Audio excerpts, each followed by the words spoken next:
Autolite and its 96,000 dealers present Mr. Ronald Reagan in One and One's a Lonesome, a suspense play produced and edited by William Spear.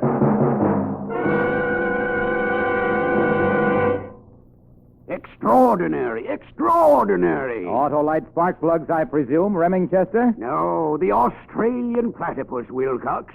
Simply extraordinary. Why, it's not half as extraordinary as White Gap Autolite resistor spark plugs, the newest addition to the complete line of regular transport, aviation, resistor, marine, and model spark plugs, ignition engineered by Autolite. You should have been on my big Australian platypus hunt. Remingchester, have you ever hunted for special money savings advantages? Well, you can find them in the White Gap Autolite resistor spark plugs. You see, because of the built-in 10,000 ohm exclusive Autolite resistor, which makes a wider gap setting practical, you get double life under equal conditions compared to spark plugs without the built-in resistor.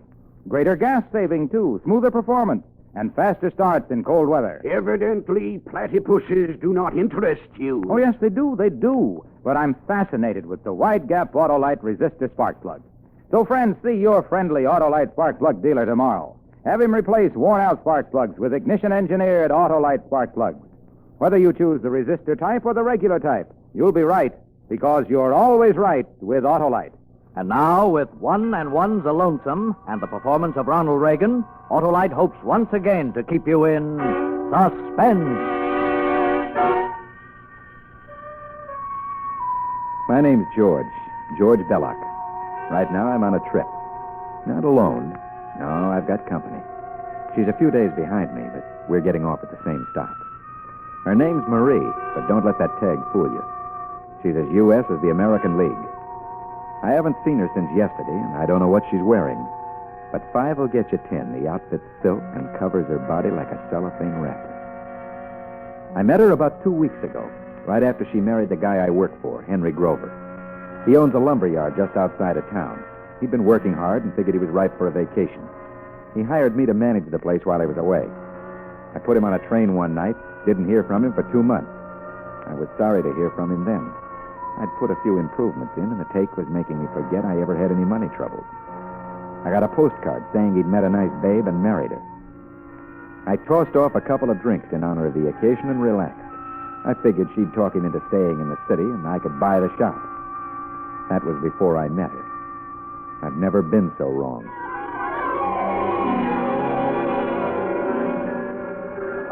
There he is, Marie, honey. Hello there, George. Welcome home, Henry. It's good to see you again, boy. Well, here she is. Marie, this is George Belloc. George has been managing the office for me. Hello, manager. Hi. Here, Henry, let me help you with those bags. Oh, thanks. How's business? I've told Marie all about the place, some of the things I got in mind. Pretty good. Guess you'll be building that new house now, huh, Henry? Oh, not this year. Thinking about painting the old one, though. I have a few ideas, too, you know. And pretty good ones, too. You know, I wouldn't be surprised if the place didn't pick up and make some money. I wouldn't be surprised. I don't suppose you'll be staying on now Henry's back, will you, George? Oh, well, of course he'll be staying. I don't know. I haven't thought much about it. Lumber yard doesn't need 3 managers. Whoa, Marie. Does it need 2? When 2 is 1, that's different. That's right, George. 1 and 1 makes 1, you know. Yeah, that's when 3's a crowd.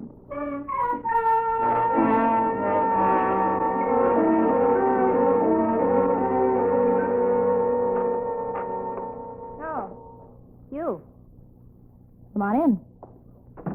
Want some coffee? Yeah. Thanks. Thought you were with Henry. He's over in the warehouse. Alone? Yeah. I don't think you're glad to see us, George. Why should I be? My name's on your check. Your husband's name. Listen, tell me something, will you? Like what? Like, how come you two got married? Love. It hit you fast. Sometimes. Planning to be with him long? No. It's a top-heavy contest, and he's outclassed. That's nothing to me. That's good. How'd you happen to bring him back here? Why didn't you keep him at home? I felt like a change. He bailed you out? Yeah. Out of a dance hall. I suppose you just stole the ticket. Not exactly.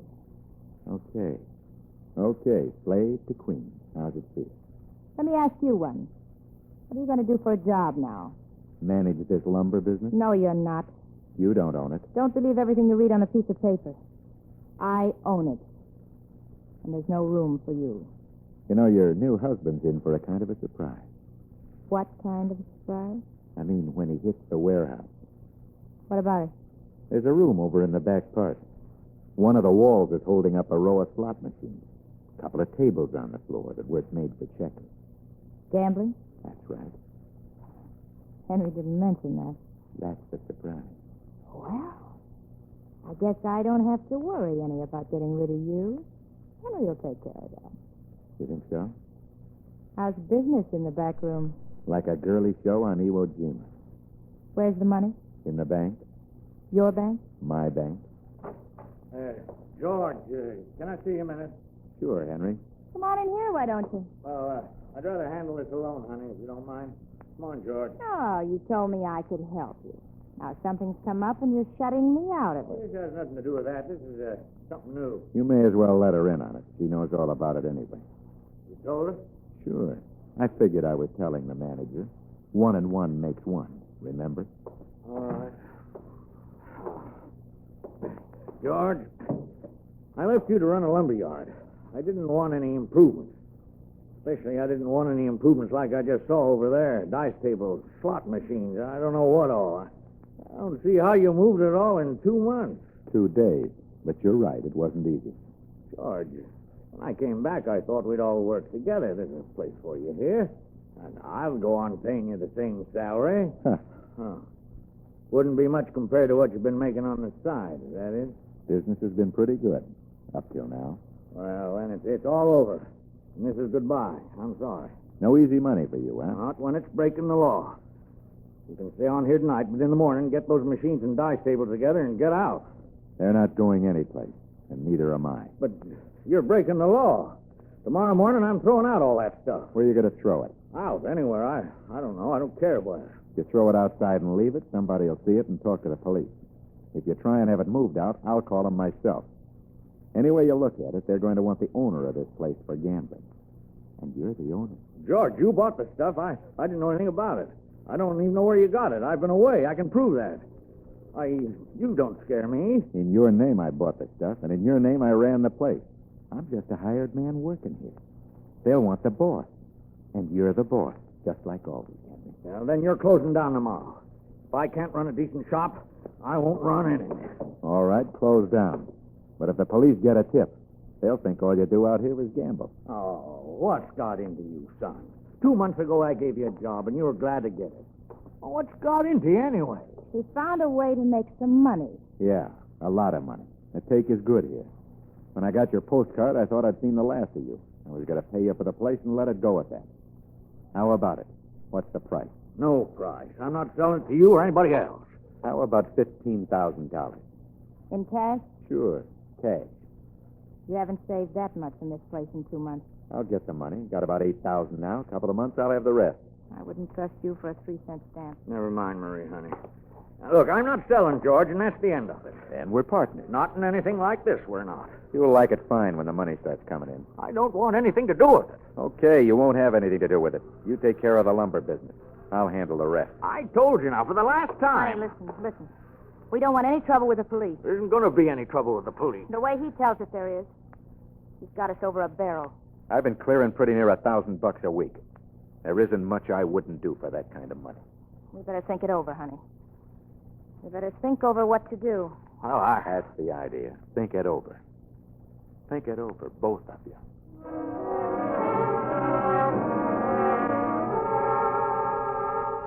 The minute I saw her, I knew that was the way I was going to have to play it. I knew I wouldn't get far with him. But with her, it was different. There wasn't much I wouldn't do for that kind of money. There wasn't anything she wouldn't do. I knew I'd planted the seed, and I knew how it'd grow. I knew how she'd go to work on him that night, almost as though I'd been in the room. Henry, what are you going to do about George? Oh, I don't know, honey. He's a good man. He must be in with bad crowd, that's all. Yeah, that's likely. He's played the angles so long they're round. I like George. That's why I hired him. If he's in with the wrong bunch, that's all right. He'll come out of it. You going to let him go on gambling? I don't know what to say. You said yourself he had Henry. to. You could take him up on it. On what? This proposition? At least for a while. Oh, but I... You could pretend to. No, I don't like that. Anyway, where would that get you? It'd get you a 50-50 cut on $1,000 a week in the meantime. No, Marie, I don't want it. I don't want any part of it. You heard what he said. He said he'd do anything for that kind of money. Oh, he didn't mean anything. No. I know what I'd do. I'd put a bullet in his head.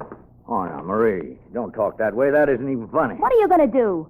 Let him take over your business right out from under your nose? He's a gambler and a thief. Henry, if you called him on it, if you had it out with him and he started anything, it'd be self-defense.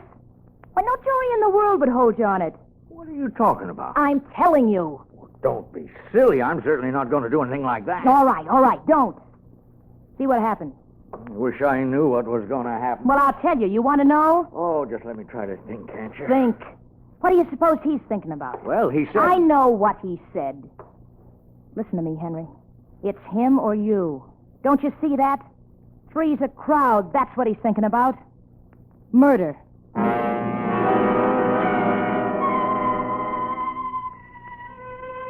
Yeah, I knew pretty much what they were talking about in there.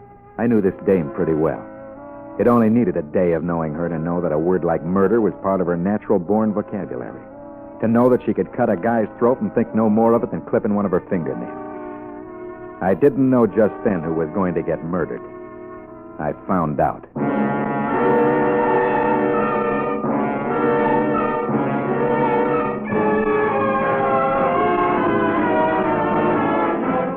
Autolite is bringing you Ronald Reagan in One and One's a Lonesome. Tonight's production in radio's outstanding theater of thrills, Suspense.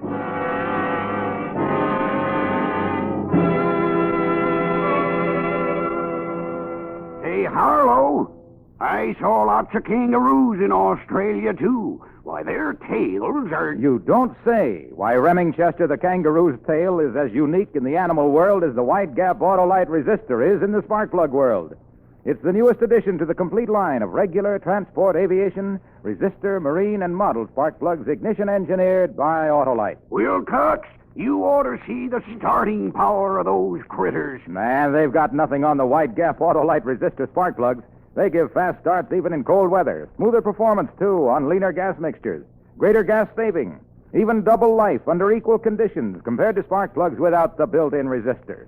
And it's all because of the 10,000-ohm Autolite resistor built right into every Autolite resistor spark plug to make a wider gap setting practical. I said you should see. Your friendly Autolite spark plug dealer tomorrow. Have him replace worn-out spark plugs with ignition-engineered Autolite spark plugs. Whether you choose the resistor type or the regular type, you'll be right, because you're always right with Autolite. And now, Autolite brings back to our Hollywood soundstage our star, Ronald Reagan, with Kathy Lewis in One and One's a Lonesome, a tale well calculated to keep you in suspense. The night after Henry and his new wife came home, I didn't open up the back room in the warehouse. I put in the new table and counted out the profits for the week. I took a fair share over to Grover, but he read negative all the way. When he turned down that money, Marie tried on a face she must have been saving for Jack the Ripper. She knew he wasn't going to change his mind. She could see I was set to pocket big money on a 4-hour schedule in the back room, while their take after 16 hours in the lumber yard would look like a piggy bank night before Christmas. I said goodnight and left them alone to what promised to be a rotten evening for both. I went over to the garage where I'd fixed myself up a little cot. I was mixing the paint we were using on the house the next day, but I hadn't been at it more than half an hour when I had a visitor. This is a surprise. I broke my fingernail. Thought you might have a nail clipper. See it? Isn't it pretty? Yeah? Do you have one? What? A nail clipper? On your keychain, maybe?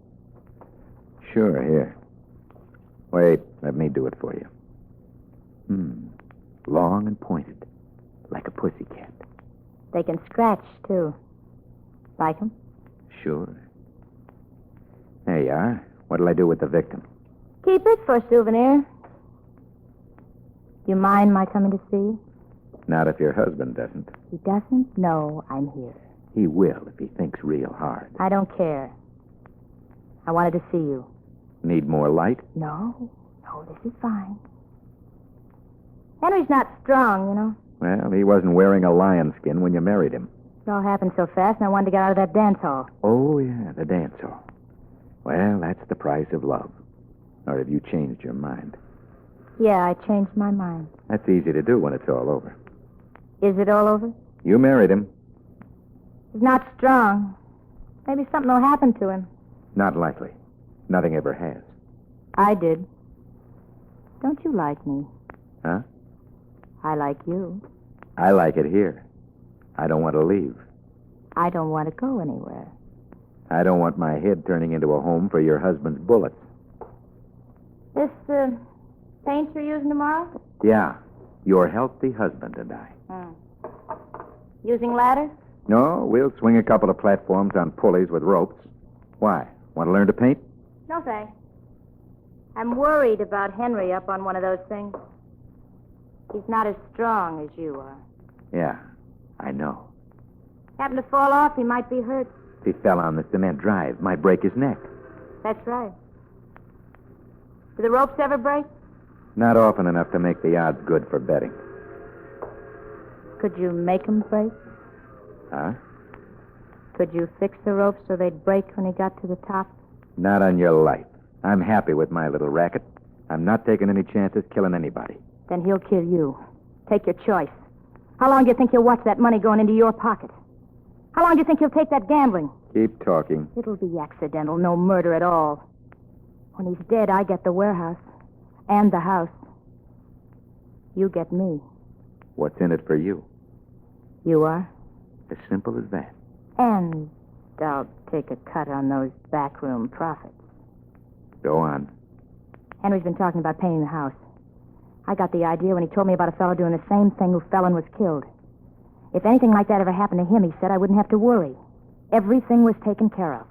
Why do you cut me in? I told you. Because I like you. And because you couldn't cut me out. Can you fix the rope so it'll break when you want it to? No. But I could fix it so it would break. There'd have to be somebody else here, a witness, to see it was an accident. I already thought of that. A friend of his, Jim Brandon. You figured every angle, haven't you? You'll get your chance. Okay.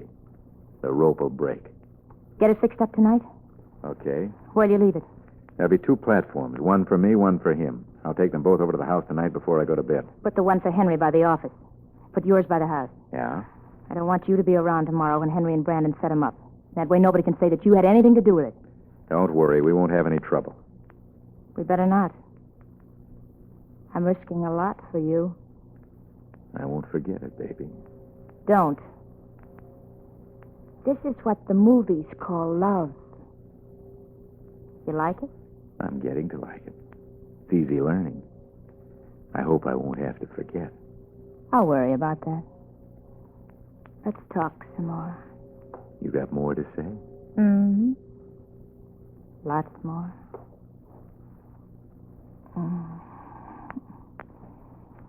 Things are going to be different around here after tomorrow. Yeah, that's right. Just you and me and the backroom gold mine. Think we'll make you happy? I'm willing to take a chance. I better be getting back to the house. Sure. It's Grover's last night. Good night, Georgie. Don't disappoint me. Is that hard? Well, I had gloves with me when I came in here. You did. Here they are. Oh. Well, I think I'll keep them. what's the idea? I want a souvenir. I'm not going anywhere. Maybe I'll tuck them under my pillow. This is what the movies call love.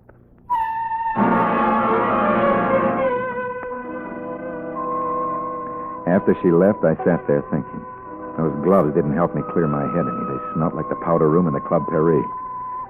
I liked the way she handled Grover. Sure, the kid was bright. The plan looked surefire, with a payoff in fancy living written especially for happy homes. I strung together a couple of ropes and a pulley on 2 wooden boards and called it a platform. The next one took more time. I spent a few minutes burning the rope where it'd rest on the pulley when the platform was up near the top. I pulled it apart a little with my fingers, made sure it wouldn't hold much weight for long. I fixed it just the way I wanted it. Then I slipped it through the pulley, anchored it on the boards, and had myself another platform, different from the first, but looking just the same. I put the good one by the house and the other next to the shop. By the time I was through, it was nearly daylight, and I lay down in the cot. The next thing I knew, she was shaking me. Come on. Come on. Wake up. Come on. They're ready to start. Who? Him and his pal. They're out there now waiting for you. Oh, yeah. Yeah, where are they? Out in the yard. The platforms. Yeah, they've already got them set up. Okay. It won't be long now, baby. Are you nervous? Sure. Like a sack of laundry. Don't let me fool you. I'm scared when the time comes it won't work. Forget it. That rope won't hold 100 pounds 5 minutes. And anything that hits that concrete will be dead before you catch your breath. How did you fix the rope? I burned it. Nobody will notice it. I pulled it apart a little. It's just enough to hold it together while he's getting to the top. We'll let Brandon pull you both up. Nobody has to pull us both up. We can lift our own. There's a rope from the pulley that'll hoist her lower. Okay. Come on. A few minutes, and you'll be the new owner around here. And I'll be talking about Mary and my boss. Yeah. Oh, that's right, George. A few minutes, things will be swell. Which one of them picked up the rope by the shop? Brandon, his pal.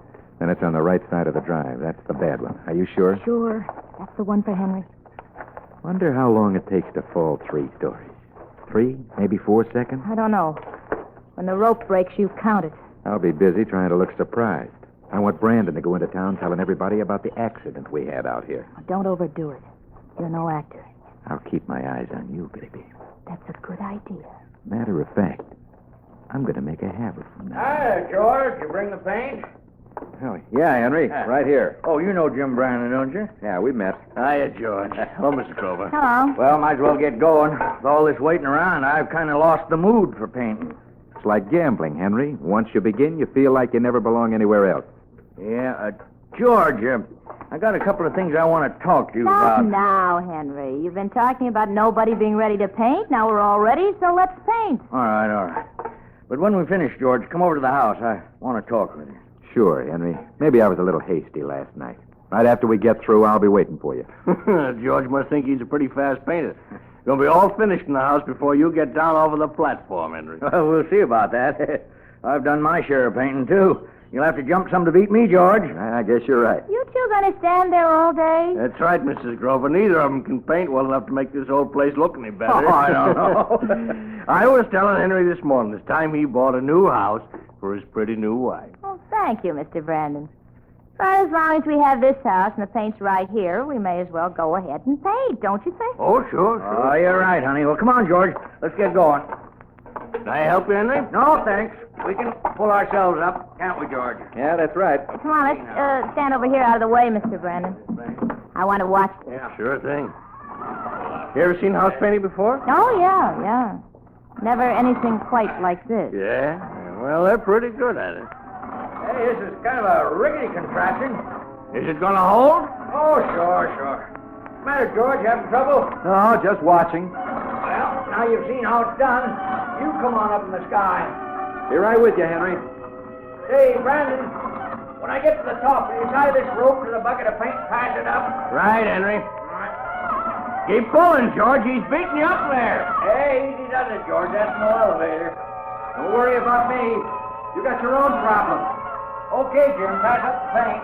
You ready too, George? Hey, I think the rope was slipping on the pulley. I don't feel anything. I don't see anything wrong with the pulley. It's breaking at the pulley!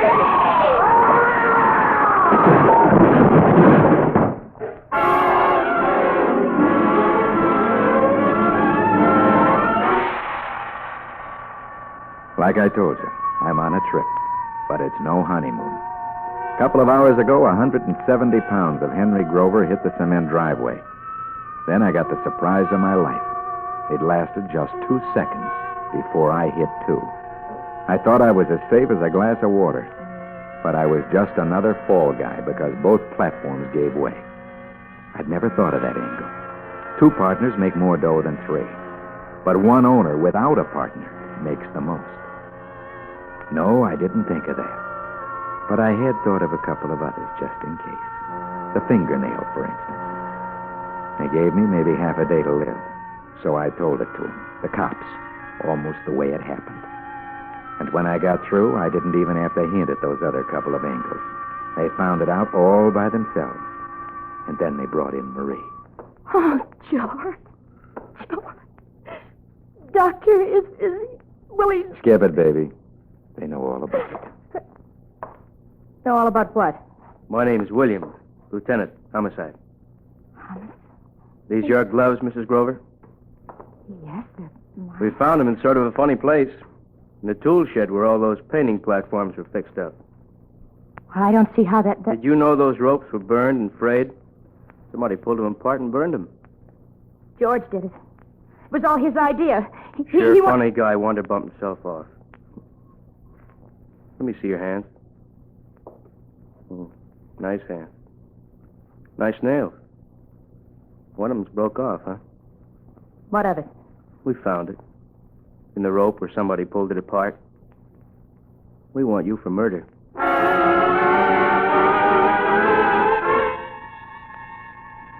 Yeah, like I said, I'm going on a little trip any minute now, the doc says. But she'll be right behind me.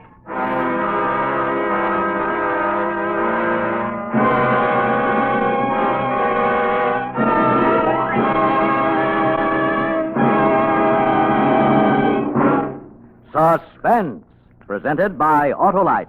Tonight's star, Ronald Reagan, with Kathy Lewis. Say, Harlow, it seems to make no difference whether I'm talking about kangaroos or platypuses. It always reminds you of Autolite. Well, that's as natural as you're a naturalist, Remingchester, because Autolite makes more than 400 products for cars, trucks, planes, and boats in 28 plants coast to coast. These include complete electrical systems used as original equipment on many makes of America's finest cars. Spark plugs, batteries, generators, coils, distributors, starting motors, bullseye, steel beam headlights. All engineered to fit together perfectly, work together perfectly, because they're a perfect team.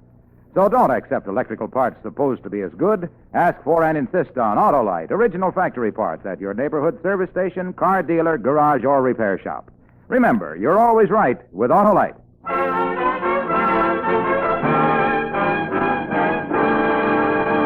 Next Thursday for Suspense, our star will be Joseph Cotton. The play is called Blood Sacrifice, and it is, as we say... A tale well calculated to keep you in suspense.